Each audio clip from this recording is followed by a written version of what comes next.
Welcome back to the Matter of Facts podcast on the Prepper Broadcasting Network. We talk prepping, guns, and politics every week on iTunes, Stitcher, and Spotify. Go check out our content at mwfpodcast.com on Facebook or Instagram. You can support us via Patreon or by checking out our affiliate partners. I'm your host, Phil Rabalais. Andrew and Nick are on the other side of the mic, and here's your show.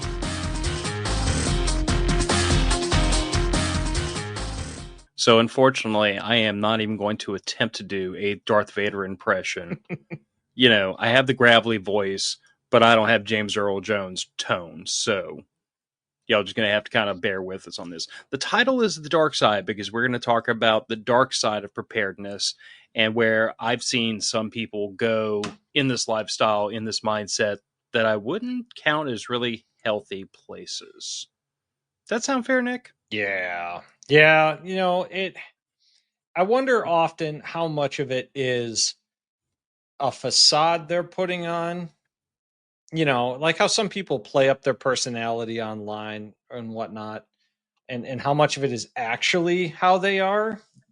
Because I run into very few people that are actually like this in person, but some of them, yeah, some of them you do find in the reels. Yeah, but even the ones that are like playing it up and putting on a facade, like they fall into this too. Absolutely.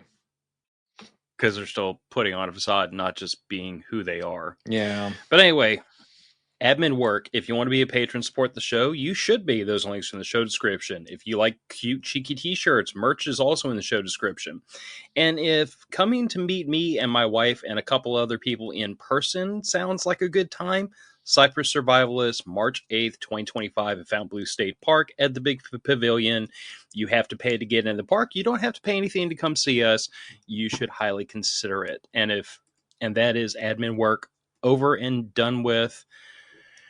And we have Raggle Fraggle and Jeff Jag in the chat. When do you get stuck in the LARP? I'm pretty sure we're going to cover that in one of these groups. Yeah, there's definitely some LARPers out there. I mean, hey, man, I love LARP as much as the next guy, but sometimes you got to do real training. Yeah. But the thing of it is that like you can LARP and not take it too seriously. You know what I'm saying? Mm-hmm. Like, it's like the guys that go out on the weekend and they play airsoft and they goof off with their friends. Like, they're not taking it that seriously. It's a game. It's supposed to be fun. Mm-hmm. But then there's those guys that take it way too seriously. way, way, way too seriously. They're like the ones that show up to a D&D play party, like fully dressed up like their character with a staff, and you know, it's just like, okay, dude. You wouldn't believe how rare that actually is. But it happens in the D&D community. Yeah, we get those every once in a while. Some people really get into it, man, and you know, if that's your thing, that's your thing. Go for it, as long as it's not getting in the way of what you're looking to do. But you know, those you mentioned the airsoft guys that take it way too seriously. Some of those guys, they actually know a thing or two. And if you were to take a squad of those guys that works together all the time and takes it seriously, they're probably going to outperform a team of individuals that have not done all the training together. Because at the very least, the coordination's on point. So let me redefine. When I say take too seriously, I mean the ones that like initiate like generational feuds over those kinds getting shot with a little plastic. Yeah. I'm talking about the guys who like they treat it like life or death, and it's like, dude, it's not quite on that level. No, it's not. But you can take that sport seriously enough that it becomes quality training. True. But this show is all about the dark side of preparedness because I would count myself as having been like really hardcore in the preparedness community for getting on to about 9 years now. You know, we could expand that if you want to expand the definition a little bit. Like, a lot of these principles, a lot of this stuff, like I kind of picked up on in my youth. Nick, I'm sure you kind of you said in the past, like you've been in this mindset pretty much since you became a homeowner when you got home with the keys and were like, oh God, there's suddenly a lot of responsibility for me.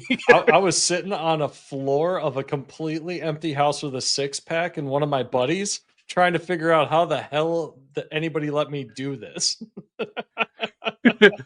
I cannot believe a bank just gave me a house. This is terrifying. Right? It was incredibly, I mean, at the time, it was incredibly simple and it seemed way too easy. But heck, man, One of the sometimes we all pull the one of wool the over few the bank's times eyes. one of the few times you might actually agree there should have been more controls in place. I mean, probably given, my God, given the amount of money they were willing to throw at, how old was I? At a 24-year-old kid that, damn, maybe I was even 23. Yeah, I might have been 23. But yeah, they were willing to qualify me for like, good God, like 4 times what I make in a year in a mortgage. It was insane. There's no way I would have been able to afford that and eat. Ugh. Let's see here. My wife and I bought this house when I was 26. Mm. And bearing in mind that, we got kind of a delayed start because I had some things to do overseas before I could come home and finish my education and start my career and, things. Anyway, Yeah. extracurricular activities, extended vacations. There you go. But, all right, so I guess we'll just take these in order. Sure. These were not in any particular order. I just pretty much did what I normally do and said squirrel and started writing stuff down as it came to me. That is the best organizational strategy. But let's start with the ones that, the ones I laugh at the hardest. The marauders. These are the people in the preparedness community that say, I don't have to prep. I'll just come take your stuff. Yeah, that's a mindset.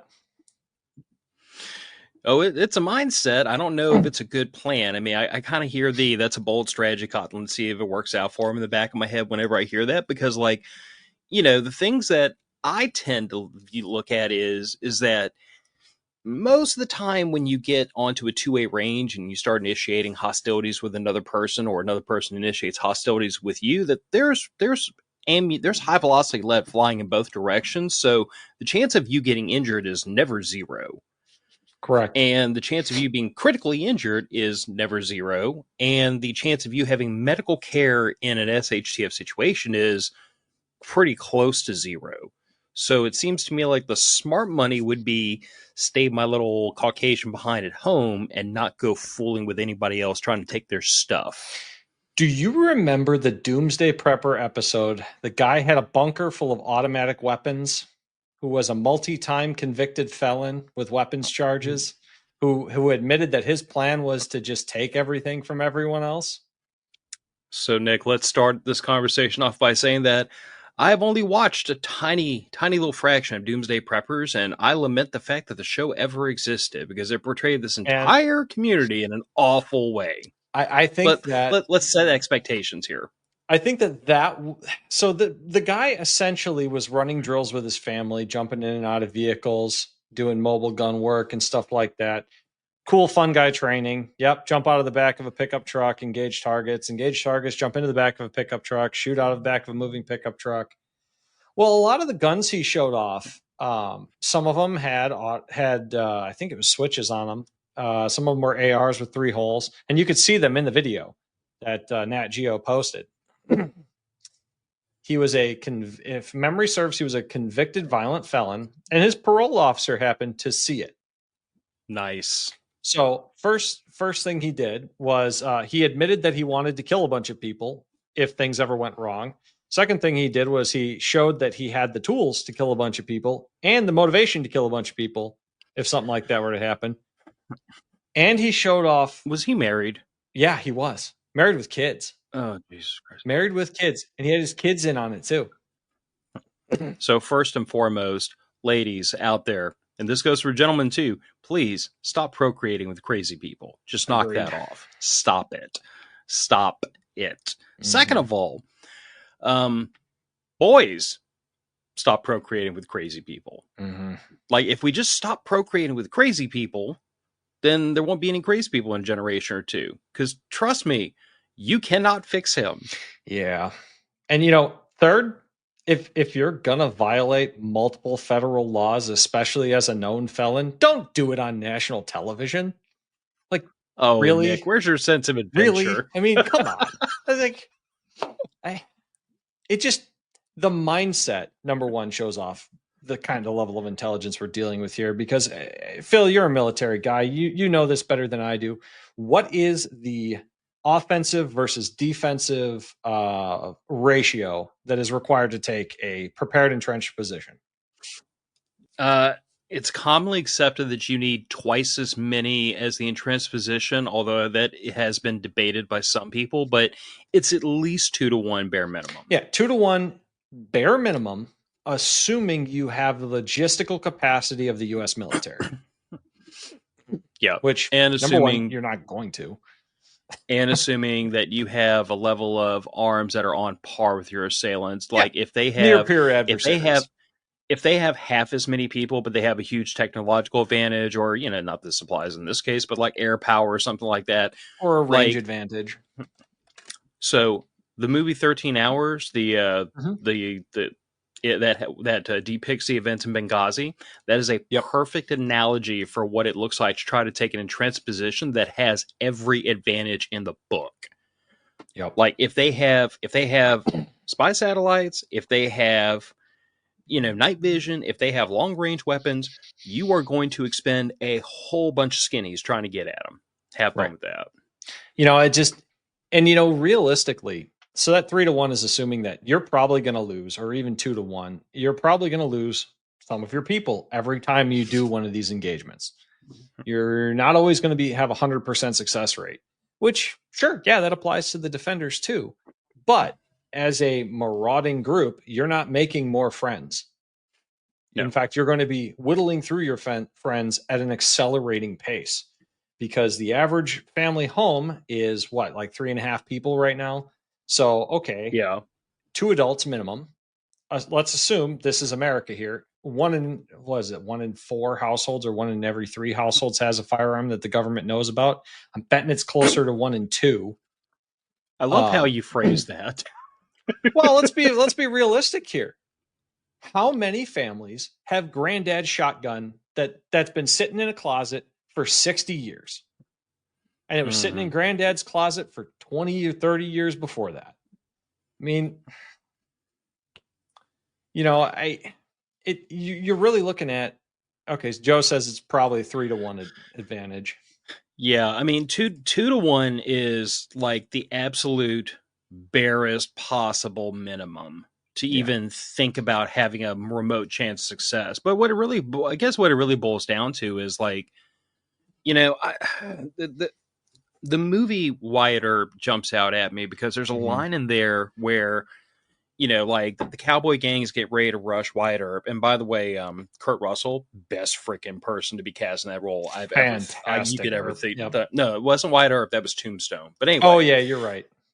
And Kurt Russell's character draws down on the one in the front, puts the revolver right between his eyes, and says, "Your voice might get me in a rush, but not before I turn your head into a canoe." Right. And that's the thing you have to start thinking about when you make marauding. Your go-to plan is, how many times are you going to roll this die before you come up nat 1 and wind up smoked? Or before you happen to come up upon, it's not just the one house, but it's an organized neighborhood, or even a semi-organized neighborhood. Or consider the fact that these types of groups tend to attract people of a certain moral flexibility, and you might just get smoked by one of your own guys. Like, to me, the whole idea of I'm going to run around and take people's stuff in SHTF is probably one of the more boneheaded ideas for a great variety of reasons. And you notice I haven't even brought up morality in all this. This is just strategic, tactical. This is a dumb way to try to get your needs met. Right. I agree. Completely immoral way to do things, no question. But it's also, from a practical level, completely not feasible in the long term. You may help you out temporarily, but it's going to end up costing you more in the long run. Yes, Joe, that's Tombstone. I caught myself.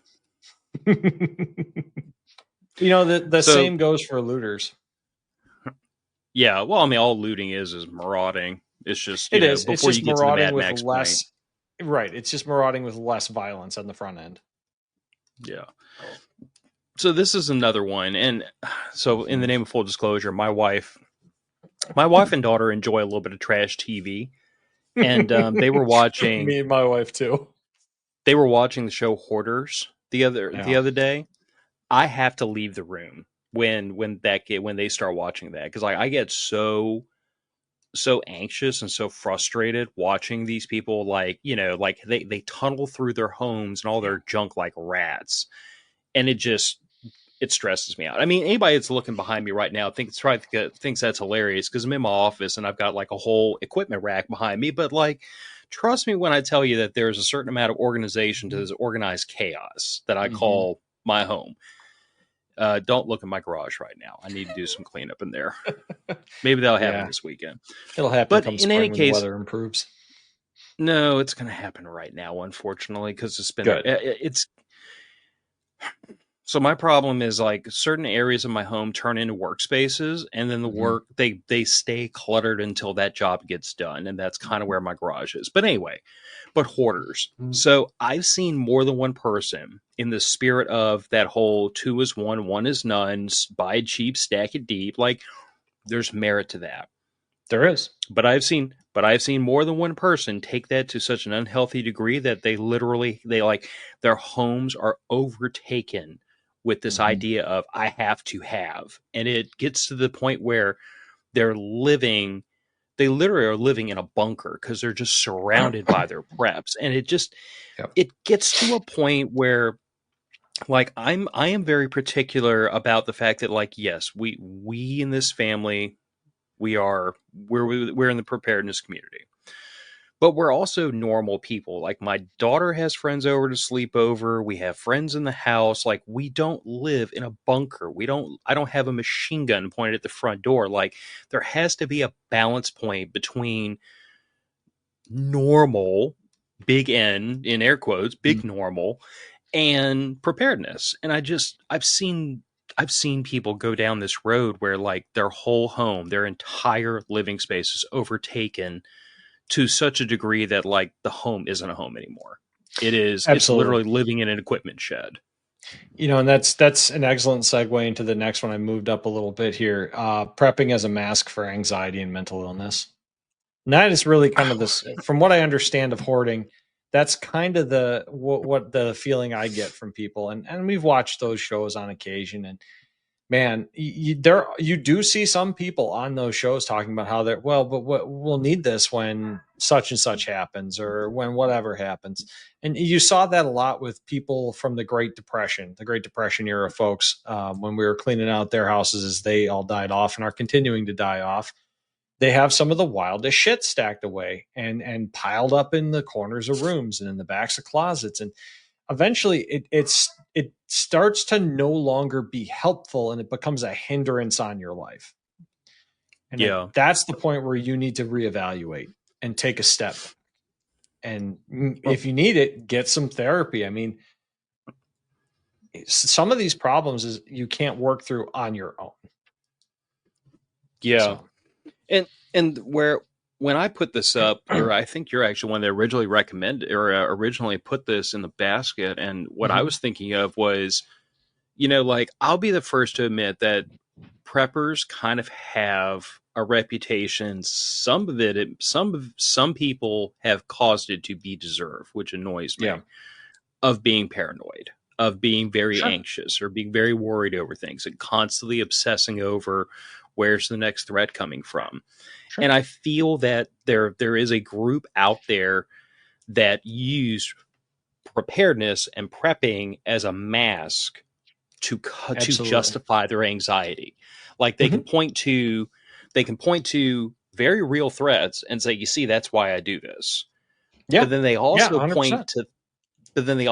to things that are like a 0.00001% chance of happening, and they also use that as a justification for their preparedness. And I'm like, I don't know if that works. Like, I think that there's a risk, because my point of view has always been with preparedness, because I've had people levy this at me and at the community, is like, oh, you're always scared of stuff. And I'm like, no, no, no. To I identify a thing that has a possibility of affecting my family. I have put some kind of a mitigation strategy together, employed it, and I am no longer concerned about it Exactly. because it's dealt with. Right. If something happens, if something happens that causes plan A to fall apart, we roll to plan B. There's no anxiety, there's no worry, there's no, oh my God, what do we do? It's just push the button, go to plan B, and move. Yep. So it's the opposite of, oh, I prepare because I'm anxious. It's like, no, no, no. I prepare, therefore there's no reason to be anxious. There's no reason to worry. The problem hasn't been solved, but it's already been mitigated. Exactly. In my opinion, and this is just my opinion, preparedness a shouldn't be a response to anxiety. It should be a forward-thinking prevention of anxiety. Like yesterday, came home from work, went to take a shower, shower drain was plugged up. Okay. Happens. Shit goes down the shower drain. Sometimes they plug up. I live with two girls. Tell me about I it. know the hair. It's everywhere. Don't wash your dog in the shower. It's a terrible idea. So finished up my shower, popped downstairs, grabbed a couple of my plumbing tools. I happen to have one of those drain snakes that you can run down like for like 25 feet. They're like $35 at your local hardware store. You'll use it maybe once every 5 years, but instead of having to call a plumber and spend $500 or $1,000 or whatever it would be for a call out after business hours on a weekday, I was able to solve the problem in 15 minutes. And notice the problem. All right, well, that kind of sucks. I didn't want to do that this afternoon. Guess I'm going to have dinner ready a little bit late. Problem solved. There was no anxiety around that problem. And the same can be said for small hurricanes down by you guys when it's not serious enough for you to evacuate. It's okay, great. It's going to suck for a couple of days, but we have food, we have water, we have air conditioning. Yep. So these next two, I kind of almost wish I'd have put them in the same slide, but They we'll kind of bounce are the back same, and forth. I think, to some extent. I They can kind of dovetail into each other.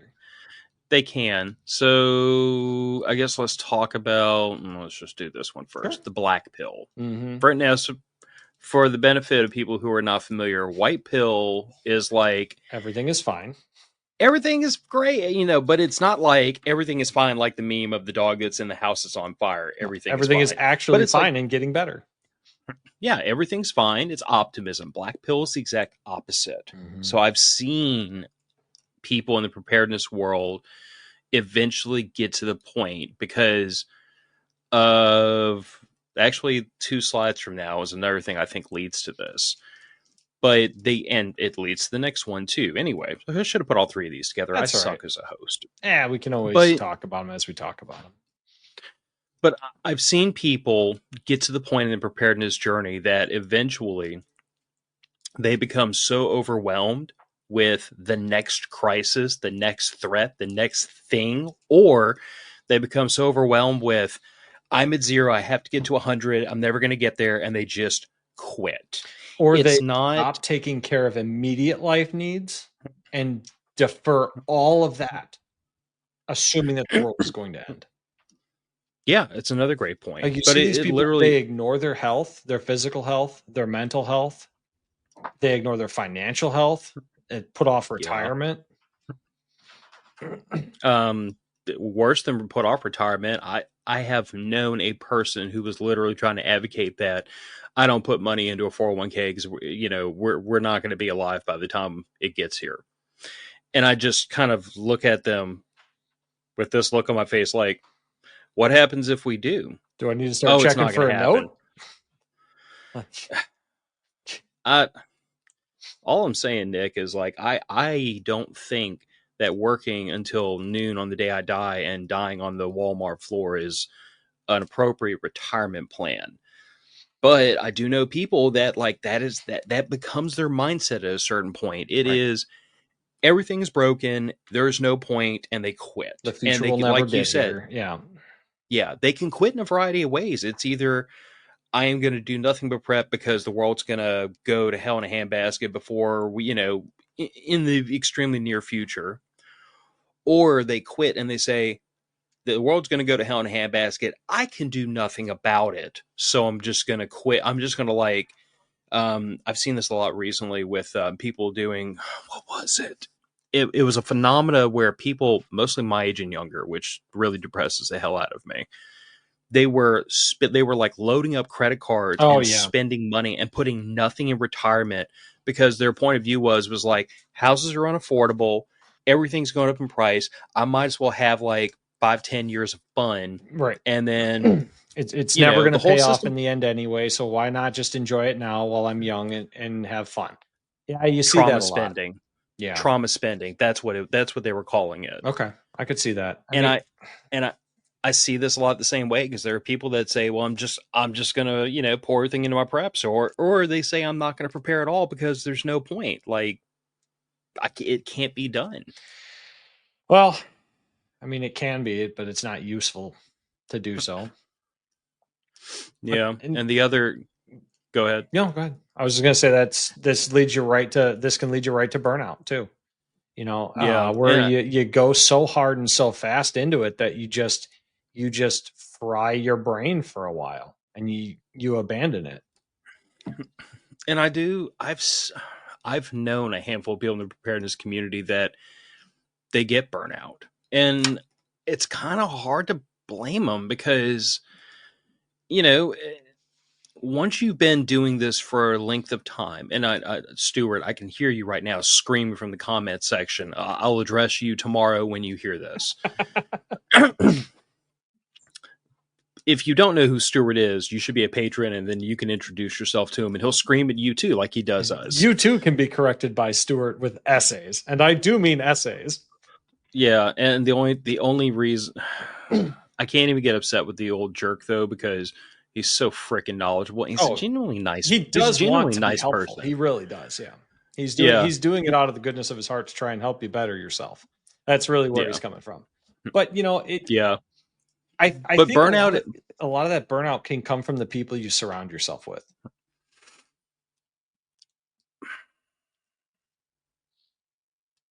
that seems reasonable. I also think it becomes. I also think sometimes it's a matter of perspective, Mm-hmm. because like if you if you view preparedness the way I do, which is like, it's a lifelong journey. There is no Mm-hmm. such thing as quote unquote prepared enough, and this is why I say Stuart's going to scream, Mm-hmm. because like Stuart has been in the preparedness community since he was a teenager, basically. Mm-hmm. And he's not too far away from retirement age at this point. So he's been doing this longer than some of us have been alive, which is why we tolerate being yelled at by him frequently, because he's usually right. It's We just usually don't like worth to being admit. yelled at. Well, it's not that he's wrong. We just don't like to admit that he's right. It's a Correct. difference. But anyway, but it's one of those things where it's like, there are people who think, I have enough. Mm-hmm. I can just maintain this. I can quit. And I don't agree with that, but it's kind of hard to blame a person for thinking that, because like your mitigation strategy is X. You've achieved it. You're maintaining it. I don't think you're making the right. I don't think that's the right call, but at least you're thinking this through. But I've also seen people who, like, just because they've been doing it for so many years, and let's call it what it is, the financial and the time sacrifices start to pile up at a Mm-hmm. certain point. And some people just get tired of dealing with it. And eventually they say, you know what? I'd really like to have a boat. I'd really like Mm-hmm. to go on a European vacation. I would really love to let all this nonsense go Mm-hmm. and go do what everybody else is doing, because it looks like more fun than what I'm doing. This is why I argue for balance in all things. Not Yeah. moderation, balance. You need to live your life in such a way that you do get enjoyment out of your life and you are taking care of yourself now and in the future. Yeah. You It's also can, kind of, yeah. it also goes back to the thing I was saying earlier about, like, we look like normal people on the surface. We Like, are. we have friends of ours come over to our house, and I don't have AR-15s and M60s and everything hanging up on the walls. Like, we look normal on the face, at least. Yeah. But it's just the idea that, like, we're trying to have some balance.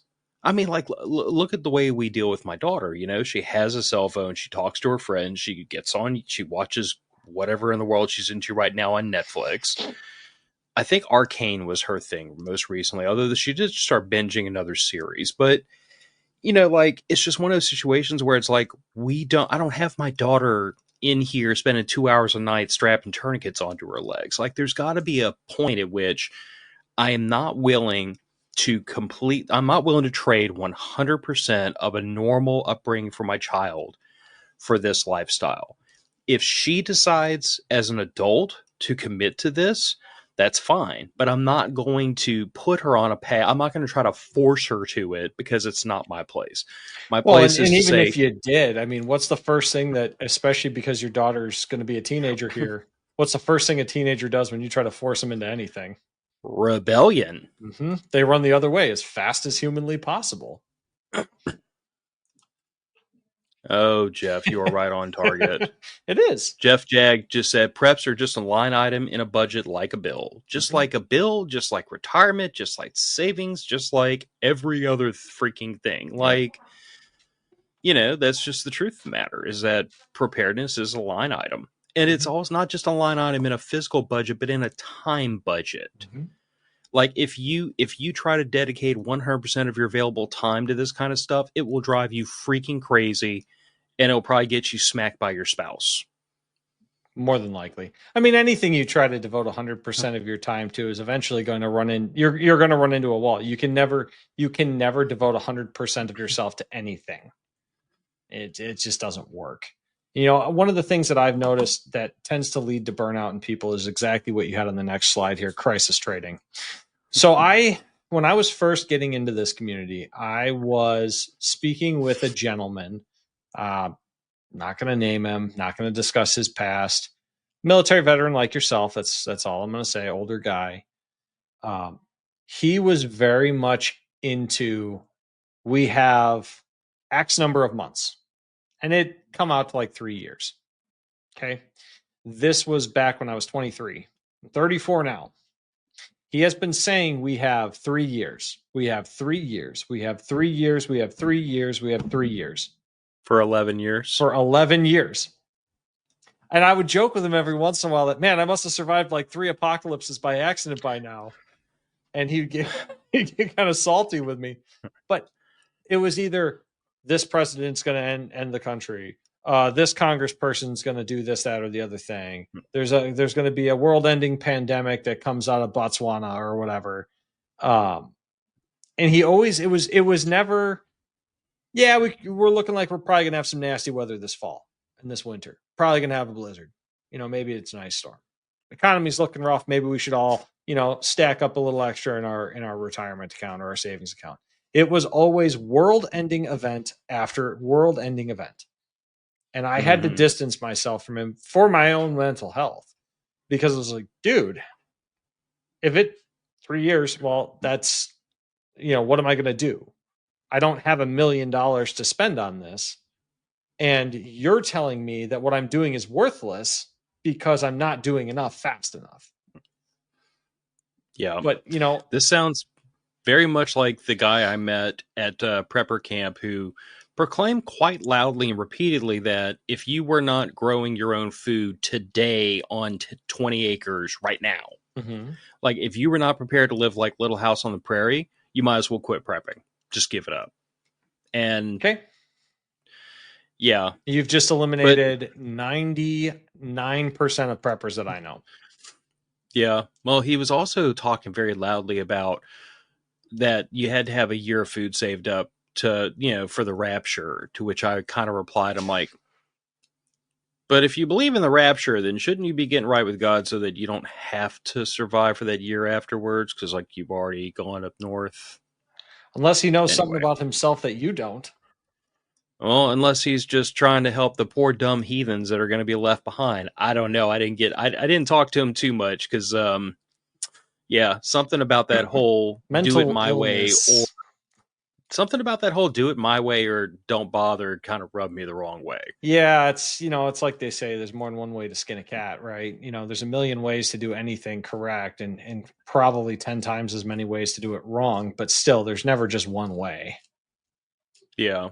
But crisis trading is something I see people fall into, and it kind of goes with that whole anxiety mental illness thing we talked about earlier, because like it it gets to be very Chicken Little at a certain point, when It every does. time you meet this person, it's a brand new thing, and it's usually the brand new thing that the TV is talking about, if you notice. Yes, it is. The TV But is it's talking about, or pick your flavor of YouTube content creator, catastrophist, because there's plenty of those out there.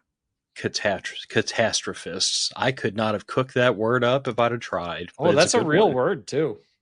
Really? Yeah, catastrophist. Yeah, I'm pretty sure it is. I have an extensive vocabulary. That's a new one for me. Yeah. But yeah, I mean, I think crisis trading is really, first of all, I think it's unhealthy as hell. Like there's a reason why they talk about the effects of constant stress and constant anxiety, and what absolute hell it is on the body and your heart and your brain and everything else. It It shortens your does. lifespan faster than smoking. Yeah.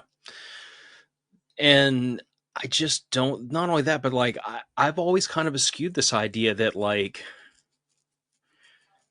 I think I think it can be helpful when a person initially joins the preparedness world to think through, like, what am I preparing for? Like, that goes to like Sam Culper's area study, that goes to a catastrophist as a person who destroys the theory of Who catastrophism. supports the theory of catastrophism. Oh, which is the idea that the Earth's surface and species have been shaped by sudden violent events. Thank you, Morgan Hurd. I know words, big ones. Yeah, it's just, but you know how that is when you have like a really extensive vocabulary, a lot of words, someone drops a brand new one on you, and it's like, it's fun. It's exciting. I got a new one. I just had the Metal Gear Solid the exclamation point pop up over my head for any of y'all that are of that generation. Nice. I even heard the noise in my head. Mm-hmm. That's fantastic. But yeah, I think crisis trading is just, I think it's damaging. And I think it's not just damaging to the individual. I think it's really bad for the community, because it builds the expectation that when the current crisis has passed, we have to find another crisis to justify the preparedness. When my point of view, to your point earlier, where you were talking about the guy you knew who was like, the world's going to end in 3 years, but he wasn't worried about the winter storm that was going to hit next week. 36 months was always his deal. We've got 36 months to establish a compound of at least 1,000 acres. And I guess to my point, like, I think to myself, I'm like, there's a whole bunch of stuff that's going to pop off in the next 36 months that has nothing to do with the end of the world. Yep. There's no end of the things that could, in the next 36 months, this family, are probably going to get schwacked with at least one major hurricane, just playing the odds. Oh yeah. And probably at least 2 minor ones. Yeah. We are almost certainly going to have to dip into like our emergency savings 2-3 times over the next 36 months. Something. Oh, absolutely. Some appliance will misbehave. Something will start leaking. Something will do something unpleasant and will require a sudden injection of money to make it shut up and behave itself. But there's all these things that are very likely almost a sure thing that we should be preparing for before we start preparing for like Y2K and the end of the world and COVID 2.0 and everything else. It's like, but people get stuck on these black swan events like the big one. And then which by definition you cannot predict. Yeah, I know that. I know that. Like, we know that. Don't try to convince them of that, though. Yeah, there are some people you're never going to convince of anything, man. All right. So now let's talk about the overly confident, and then that's going to bleed very, very quickly into the next one. Somebody out there is going to get their feelings hurt, and the best thing I can tell you is sit down and shut up for 5 seconds. Just hear me out. Just listen. It'll be fine. Listen, You'll Linda. Live, maybe. Listen, Linda. I like my odds against most things that would threaten my family, because we have done a lot of thinking ahead, a lot of putting plans in place, however, like we had this conversation when Hurricane Ida put my family on notice. We didn't stay here because I was just so excited about getting hit with a Cat 4 hurricane that I just was about to pee my pants. We made a judgment call based on the storm track, and then the effing thing changed tracks very violently when it made landfall. And we thought we were far enough inland to be pretty well protected from it, and we were wrong.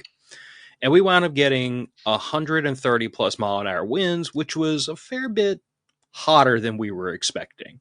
Had I known then what I know now, if my crystal ball had not been in the shop and had been operating within normal parameters at the time, my family wouldn't have been here. We'd have packed our crap and we'd have left. Take the cats and the dog, take a couple of days worth of stuff. We'd have blown out of here. Because because I can sustain my family through a really bad time doesn't mean I want to be here for the really bad time. Why take the risk? Why take the we had 2 trees hit the house. Yeah, now, and it could have been way worse. Yeah, could have been worse. Yeah. You guys were very fortunate. Yeah. You know, as much as it sucked, you were very fortunate. Yeah. And I think because of the level of preparedness we maintained, we were well equipped to deal with the problem we had, but it still would have been better to not be here for it to happen. Absolutely. But I see people who they get this in their head, like, I can do it. I can handle it. Like, I'm going to charge headfirst into danger. And they get this in their head that because they're in this community that they have to prove what they're capable of weathering. And my answer to that is always, always, always. I can't stomach the idea of intentionally inserting my family in harm's way. It is one thing, I agree, if harm comes to us and we either respond to it or we make a calculated decision based on our ability to weather the danger here where we have all of our preps, or we get out of its way. That's one situation. But to actively insert myself and my wife and daughter into harm's way is just not a smart idea to me. But I see people start making that calculus. Like, you can see the crazy dancing in their eyes when they see this opportunity to like punch their prepper card and show everybody how badass they are. And I'm just like, that worries me. You saw it with prepper camp last year. Yeah. There were people that said online and to other people, they were going to stay to, quote, test their preps. You're going to stand in the path of a hurricane to test your preps. There are better ways of testing things in a fail-safe environment. Yeah. Well, I mean, the first thing I tell most people whenever they come to me, because we're also avid campers, and the first thing I tell everybody when they say, I want to go camping for the first time, what do you recommend? I tell them state park, car camping, state park within walking distance of the bathrooms, and go with someone who goes camping a lot. Because I promise you, the first time you go do this and like the rubber meets the road, you're going to break a tent pole, or your brand new gas stove isn't going to work. Something's going to go wrong. And absolutely, you don't want the thing that goes wrong to ruin your weekend. We're not talking about life or death, because at the end of the day, you go to you check into a hotel if it gets that bad. But the point is, you know something's going to go wrong. Like, somebody told me a long time ago, and it stuck with me for years. NASA never had a single space mission without one fault. So let's stop and do some math here. Every single thing we ever shot into space, from the first satellite to man on the moon, there was one fault every single mission. You just hoped it wasn't Apollo 13. You wanted the fault to happen on the ground and be a little bitty problem, and we get over the hump and we get the rest of the mission done. But NASA, all those freaking nerds, couldn't make one mission go off without one problem. So you and me are going to screw something up. Yeah, I like to think I'm a fairly, at least averagely intelligent guy, but I don't hold a candle to room full of NASA scientists and actual rocket scientists. Admittedly doing something very, very complex, but the point remains. Oh, for sure. Well, so is survival in adverse conditions. But they have all of the best minds that the federal government can afford, I guess, working on the problem, and they still run into snags. Yeah. So I guess like that's one group I see in the preparedness community that like I really really hope that their exuberance gets a little bit of a check. I really hope it's not an aggressive one though, because Yeah. like in the middle of a bad situation is a really bad time to find out that something you thought you had nailed down didn't work the way you planned on it working. Look at all the people that you see practicing those really obscure fire building techniques, fire bows and stuff like that. You know what? Every single one of the people that's seriously good at those also has with them all the time A is cigar a lighter. torch. Yeah, a cigar torch. A cigar. Because it's so much better. It's so much faster. So I've lost touch with him over the years, but years and years ago, we had a listener, and he was a guy I talked to a handful of times, and he taught a primitive survival school over on the East Coast, prior Army. Sure. And one of the things he taught was like primitive survival 101, how to build a fire. And he had people out there rubbing sticks together and bow drills and the whole 9 yards using ferro rods. And at the end of that day, you know what he would always do after he had let all these students like break their freaking backs and rip their hands open for an hour trying to start these freaking fires. And 75% of them couldn't get a fire lit with a bow drill because it's not exactly easy. No. He would walk over to every one of those birds' nests and light it with a bic out of his pocket. And that was the conclusion of that class was if you are serious about survival, every one of you better go out into the woods with a bic in your pocket. Because knowing how to do this is cool, but having a bic is a lot better. And he did the exact amount of energy it saves. And he did the exact same thing with the he did a class on shelter building where you literally like you go out in the woods with nothing and you build a shelter out of like sticks and pine straw and stuff like that. And after he would get through doing all that, he would pull out of this little bag he kept on his back, he'd pull out a tarp and say, every one of you should have brought one of these with you. And that was the thing he constantly like pounding in everybody's head was knowing these primitive survival skills is helpful, it's useful, but you would be much better served by carrying a tool that does the job. Like this is a safety net underneath the tool you should have brought with you, so that in a worst case scenario you can make do with what you have. But this should not be your primary. I'm going to go out in the woods and live like a caveman. Like that's not the point. Yeah, you see that in defensive circles too. The guy that goes to the range, shoots once a year. I'll be fine defending myself.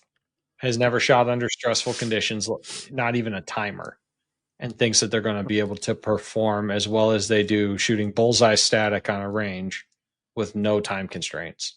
Would this also be the guy that was like a soldier or a Marine 30 years ago that thinks that he's still, 13% body fat and can...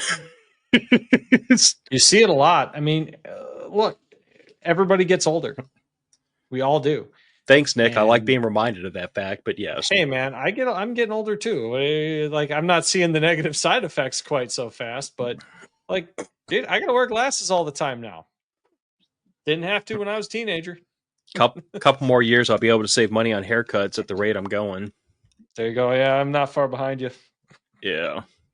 But look, we all need to check our confidence levels back in with reality every now and then. Yeah. And I put this one in here, and I feel like this might just be another way of saying the overly confident, the thrill seeker.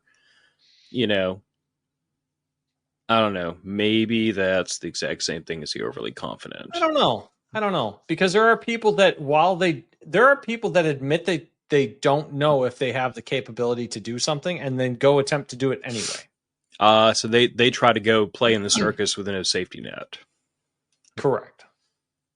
You see it every once in a while. Like what was the name of the guy that went off to live in Alaska that died in the bus? Shoot. I don't know. Guy wanted to go try and live off the land. They made a movie about it recently. I'll find out and I'll text you. But Essentially, what the guy did was he read a bunch of survival manuals. Wanted to go try his hand at living like a mountain man out in the wilderness, and he died because he did not have the knowledge or experience. Yes, Joe is correct. Dumbass. Also, bear bait. No, he didn't die by bear. I believe he starved to death. Starved to death combined with poisonous plant toxicity, I think is what they figured was his cause of death, combined with illness. That's a wonderful way to go. Yeah, apparently there are... my wife is saying that it's called Alone. That may be what the movie was called. I'm trying to think of the guy's name. Doesn't matter. We'll find out later, and I'll drop it in one of our next shows. That reminds me. My wife and I were talking the other day. We have to get the wives on this show. And that's who it was. McCandless. We'll just put Chris McCandless. Thank you, Morgan. Rachel and Gillian together, and then you and I can just bugger off and go drink bourbon while they talk. Yeah, we can do that. We could probably get them on when we do when we get together for the patron trip. Well, yeah, I mean that's a given. Yeah. Well, we're gonna have to record on the trip anyway, so might as well get them to phone in. We'll volunteer them. I don't know how your relationship works. I can't volunteer my wife crap. I can ask her very politely and promise her chocolate and belly rubs, and might get some cooperation out of her. Bribery is super effective. Chocolate, tacos, and sushi, and I can motivate her to do many things. There you go. And I guess this is the last one. This was the one you added, the opportunist, which is the category that's going to piss me off the absolute worst, because I've talked before about how absolute little tolerance I have for people that take advantage of other people because they use their position or their supposed knowledge as to influence other people into doing or spending money on things that really don't work well. Yep. So Jeff's chiming in here. Best timeline for Chris McCandless is that he ate poisonous berries, got too sick to move, and died of dehydration. That sounds like a terrible way to die. So let's not do that. Let's not do any of that. Let's not go out into the woods of Alaska on a wing and a prayer and just try to handle it. Yeah. So I wanted to add this one in here, the opportunist, because I see this a lot, and it came up kind of in a different episode. We were talking about those really the really shitty bug out bags, the pre-made first aid kits that kind of suck, that are basically just, they claim to be like a advanced first aid kit, and the most advanced thing in there is a triangular bandage and an extra roll of gauze. One roll of gauze and 99 Band-Aids. Yeah, you see that all the time. Now, granted, there are some quality first aid kits out there, and there is probably, though I have not seen it, a quality pre-built bug out bag. I haven't seen one. But that's not to say it wouldn't exist. I mean, it's entirely possible that somebody's made one that is good quality, and if you're a manufacturer out there that thinks you have, send us one. I'll critique the hell out of it and break all your shit. It'll be fun. I like breaking things. So this is also like your guys that are claiming to be the guru with the secret knowledge, the Jeff Kwon Do guys that are going to teach you the ultimate secrets to self-defense. And it's really just like a basic hand-to-hand combatives class, or a really shitty version of like a Taekwondo or something like that is neither effective nor cost what it should. It's survival trunk on eBay. That was very good, says Morgan. Send me that link, or send the link to the show somehow. Phil, do we still have that contact box on the website? So there is a contact form on mofpodcast.com, however, if it's easier, you could send that to, if you're on Instagram, you could send us a message through there, and I'll forward it to Nick. Yeah, I'll take a look at it. Those are probably going to be the two simplest ways. The contact form, I warn everyone, if you send me something through the contact form, it is supposed to go to my email box. But sometimes the website is a little bit bitchy, and it sends it to Mars or somewhere, I'm not sure where, but it does not go to my mailbox. And if I don't get a notification through my email box, then I'm not going to log into the back end of the mother effing website, like, but every now and then. And I'll realize I have a message sitting there for the last 3 months that I didn't answer because the website was being an a-hole about it. Mm-hmm. So that's happened to a few of y'all, and I apologize. I always respond. I just can't promise you that if the internet doesn't cooperate with me, it's going to be a prompt one. But if it goes to Instagram, that's usually pretty quick and pretty foolproof. Yeah, that should ping your phone. Yeah. No, not much pings my phone if it's not my wife or daughter, because that's wise. I have a strict prohibition on social media being able to notify my phone about squat, because I like to be able to unplug. That's fair, man. That's fair. But but I do check it often enough, so that's probably not a bad way to get it over to us. But yeah, back to the opportunist. Yeah, this is like the guy that puts on the trade show in the convention hall, and all he's trying to do is sell merch. All he's trying to do is sell you on his survival book that is $69.95, when the Boy Scout manual that is $19.95 has all the same information. He just put some different graphics on it. This sounds a lot like the guy that was selling like the CD-ROM of survival knowledge, and it's all friggin' like it's literally all old like FMs and TMs from the military that are public domain that you could get if you just Google search, and it's the snake oil salesman. It's the person who's either selling junk or they're selling legitimate stuff that is horribly marked up, or horrible quality. Yeah, or they have the secret sauce, the new knowledge, the thing that's going to revolutionize everything, and it's just something that they invented that's never been battle tested or never been, like it's never been proven to work, but they think it's a really cool idea. I draw the comparison to like the guys that run like these boot camps to like teach you how to be a man and everything, and it's a bunch of guys who like get henpecked by their wives every night, like it is preying upon, it's people that prey upon a community that, as we've already discussed, some people in that community are very prone to crisis trading. They're very prone to anxiety, and it uses that in an attempt to like con and extort them out of money. And I find that personally reprehensible and annoying. Yeah, I agree. People in this community are trying to do, in at least in their mind, they're trying to do the best they can to protect themselves and their family. They may go off the rails, but predatory people are making it harder, and it's not good. Well, and the hard part of it is like from the content creation side of this, there's nothing about anything we're doing here that is free. The website costs money, the domain costs money, the podcast, the audio podcast bandwidth costs money, the accounts to stream this live cost money. All of this costs money. So let's get that out of the way up front. And there is a baked in incentive for people that either want this to pay for itself, which we do because of our patrons, or people that eventually. Thanks again, by the way. Oh yeah, huge thanks, because I ain't gonna lie, if I had to shell out that cash every year to keep the show running, probably wouldn't be. I can't say that. I genuinely enjoy doing this, but it would definitely make it a little bit more. Make it a hell of a lot harder. It would be, but like, and none of that is a sob story. It's just to put this is to put what I'm about to say. It's just the reality of the situation.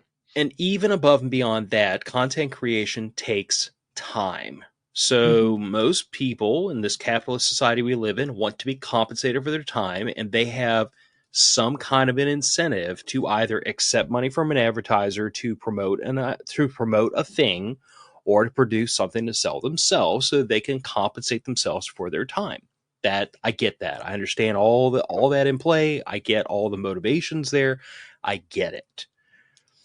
What frustrates me, and I see this even in content creators that like I enjoy their content, is they start going down this really dark road of like selling all the things that everybody else is selling because somebody's buying up a ton of ad space. Like everybody remembers, oh God, what was it? The title NordVPN. NordVPN, Sonoran Desert Institute, which might be a Yeah, phenomenal gunsmithing school. I don't know. I just know that every I freaking don't know. YouTuber on earth shills for them at one point or another.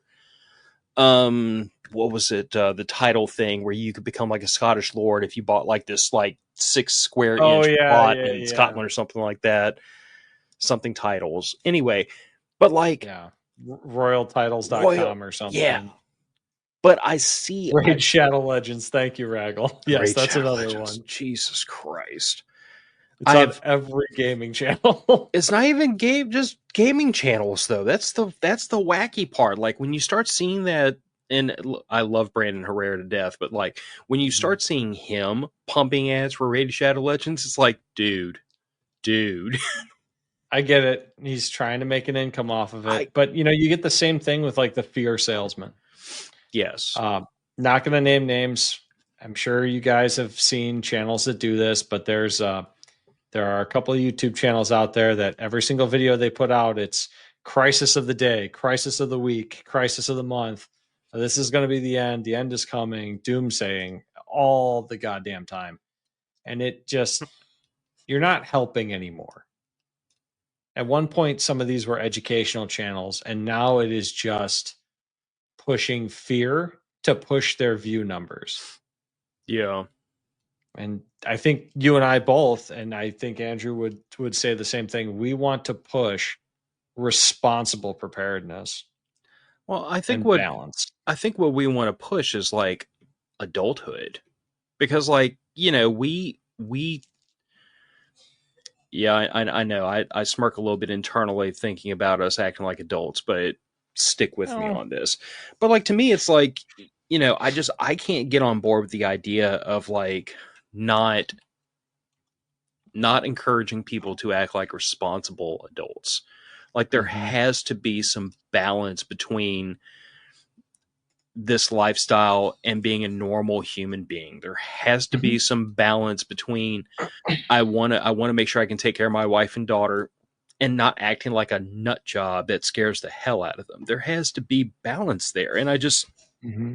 I think that is one of the hallmarks of maturing, and one of the Yep. hallmarks of being an adult is being able to find the balance point. Because when we're kids, especially for like kids with a certain kind of tism, and I'm raising my hand on that, like something interests you and it's like 200% energy on this right now all the time. I am going to eat this and only this for the next 3 months until I never eat it again. Yes.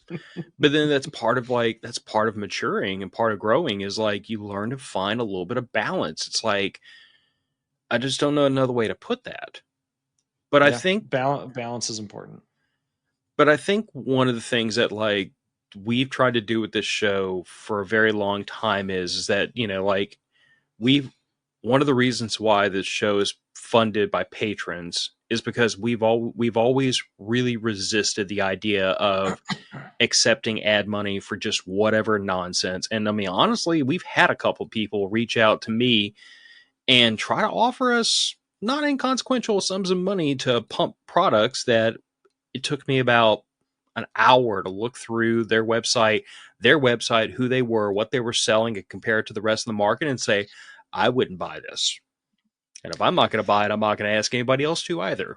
And I've politely told them, no, we're not interested. Now, You know, there are people out there that would think that is a stupid decision, but like I've always very idealistically stated, like, I do the show because I enjoy it. This is mhm. not work for me. This is not payday. This is not PMAG and 50 BMG money for me. I do this because I enjoy doing it. So if I have to start feeling dirty about taking money to pump bull crap, that's not worth doing it anymore. It's not fun and it makes me feel icky. Not Yeah, interested. I have a very hard time recommending anything to anyone for any purpose if I do not know its quality and if I do not trust its quality. If I'm going to make a recommendation for anything, It's something I have either used and broken or used and not managed to break yet, which is a damn rare thing. But Yeah. I know how much of my time I have to sacrifice at work to buy the things I buy. I'm not going to ask or recommend any of you make that same sacrifice or more, because who knows what economic situation you're in. I'm not gonna try and foist any of that upon anybody else without knowing it is of the highest quality. Quantum flux drives. Is there a joke there I'm not getting, Nick? I don't think I get it either, so maybe that went over my head. Quantum flux drives. I mean, I'll be the first to admit I'm a massive nerd. And I could be Same. totally missing a sci-fi movie reference, but it would be an unusual day that I'd miss a sci-fi movie reference. I mean, I set the subtitle under my name as Nick, I'm your father, because the title He is shows not. the dark side. No, I'm not Nick's father. I would have had to have had you when I was like prepubescent, which would be weird. Congratulations. In a variety of ways. No. Also geographically difficult. Well, yes, but the point remains. Yeah. Hence I can't do James Earl Jones voice. Otherwise, I would have started off with a Nick, I am your father, Darth If Vader you voice. could do James Earl Jones voice, this podcast would be a much better audio experience. Yeah. Sorry. You're welcome. This is what you got. That's all right. Oh, King was saying it's what the Tic Tac UFOs use for propulsion, quantum flux drives. That's, man, aliens, whatever. It's out of my wheelhouse, man. I don't know anything about any of that or the Clintons' history. And I'm definitely enjoying life right now and would never, ever harm myself in a suspicious fashion.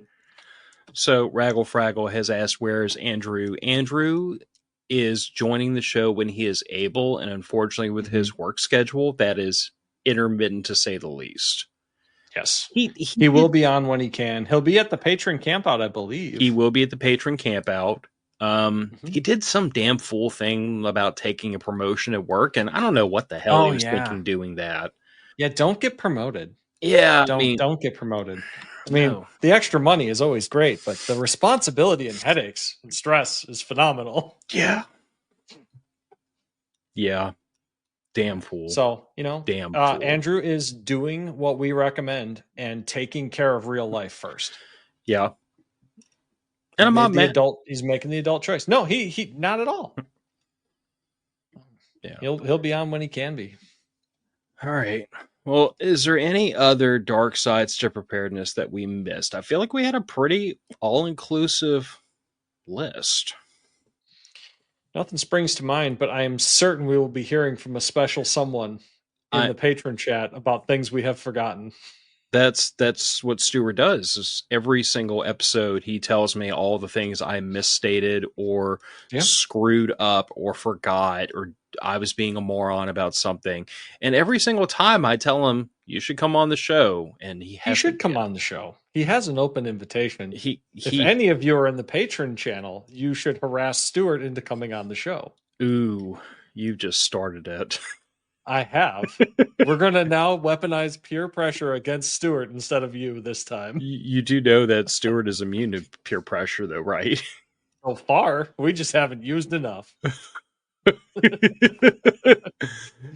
would have fun with it. Stuart, you can send all of your disturbing pictures to Nick. I had no part in this, and I want no part of it. I was in a fraternity, man.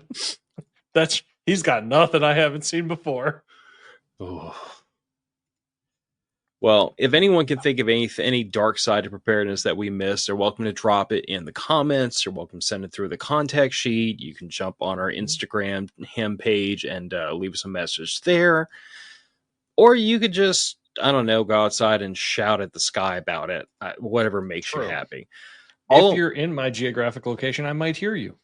Yeah. All I'm going to say is, like, I think this lifestyle is very important. I think it's very necessary. I would not have subjected my family to all of my autistic shrieking about it for all these years, and, you know, spent the money and the time doing all these things, nor would I have stood up in front of all of you apes like a moron for all these years and advocated for it if I didn't think it was important.